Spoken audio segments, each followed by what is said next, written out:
छोटे कपड़े पहन रखे थे इसलिए रेप हो गया, देर रात तक घर से बाहर घूम रही थी इसलिए रेप हो गया, वल्गर सा मेकअप किया हुआ था इसलिए रेप हो गया, लड़के को गलत इशारे कर रही थी, लड़के ने गलत समझ लिया और इसलिए रेप हो गया।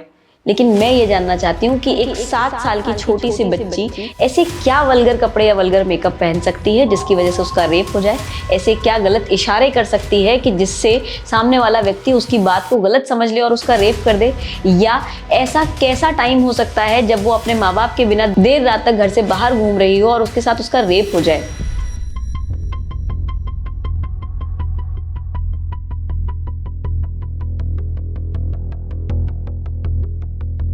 Welcome to the new episode of Kissa, जहां पर मैं आज आपको सुनाने वाली हूं एक बहुत ही दर्दनाक कहानी चेन्नई में होने वाले 7 साल की एक बच्ची के साथ रेप और मर्डर केस की, जिसके अंदर रिसेंटली सुप्रीम कोर्ट ने साल 2025 में जो मेन अक्यूज था उसको अक्विट कर दिया, यानी कि बाइज्जत बरी कर दिया।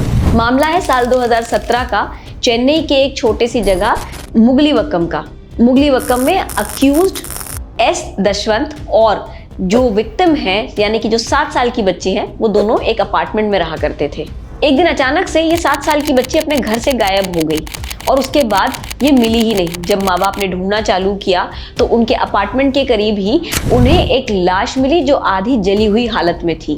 जब लाश का पोस्टमार्टम किया गया तो पता चला कि ये वही बच्ची है जिसकी खोज करी जा रही थी, और पोस्टमार्टम में ये भी पता चला कि इसके साथ में यौन शोषण यानी कि सेक्सुअल असॉल्ट हुआ है और उसके बाद में गला दबा करके उसकी हत्या कर दी गई है। पुलिस पूरी तरीके से तफ्तीश में लग चुकी थी क्योंकि एक 7 साल की बच्ची का मामला था, बहुत पेचीदा मामला था और साथ ही में बहुत ज़्यादा कंट्रोवर्शियल भी था। जब तहकीकात करना चालू किया, सीसीटीवी फुटेज खंगाले गए। सीसीटीवी फुटेज में से एक व्यक्ति के ऊपर इशारा गया। वो व्यक्ति था 23 साल का एस दशवंत, जो उसी बिल्डिंग में रहता था जिस बिल्डिंग में ये बच्ची रहती थी। सीसीटीवी फुटेज में दशवंत को बच्ची के साथ आखिरी बार देखा गया था और साथ ही में जिस स्पॉट पर बच्ची की लाश मिली उस एरिया में भी दशवंत को घूमता हुआ देखा गया था। साथ ही में दशवंत के पास में बच्ची की कुछ ज्वेलरी आइटम्स और बच्चे के कपड़े भी मिले, जिसके चलते सीधा शक दशवंत के ऊपर ही जा रहा था। माना ये जा रहा था कि दशवंत ने बच्चे को लालच दे करके अपने साथ ले करके गया और उसके साथ में यौन शोषण करके उसकी हत्या कर दी और सबूत मिटाने के लिए उसको जलाने का प्रयास किया। केस की तफ्तीश चलती रही। जो ट्रायल कोर्ट था यानी कि जो कोर्ट ऑफ सेशन था, उसने एस दशवंत को यहाँ पर गुनहगार मानते हुए सजा सुना दी। रेप और मर्डर में कन्विक्शन हुआ, साथ में पॉक्सो भी लगा, यानी कि जो धाराएं जिनमें चार्ज किया गया था दशवंत को वो थी 376A and 302 of IPC, and साथ ही में धारा लगाई गई थी पॉक्सो एक्ट की, which was section 6 of the POCSO act. और इन्हीं धाराओं के तहत कन्विक्शन भी दिया गया ट्रायल कोर्ट के द्वारा। 2018 में ये कन्विक्शन आ चुका था। 2019 में अपील पेंडिंग थी हाई कोर्ट में और उसी समय पर बीच में इन्हें पैरोल पर छोड़ दिया गया। पैरोल पर ये जब अपने घर से बाहर आए तो इनके ऊपर एक और नया केस बना। कहा यह गया कि अपनी मां की हत्या करने के बाद ये मुंबई को फरार हो गए और वहीं से पुलिस ने इन्हें अरेस्ट भी किया।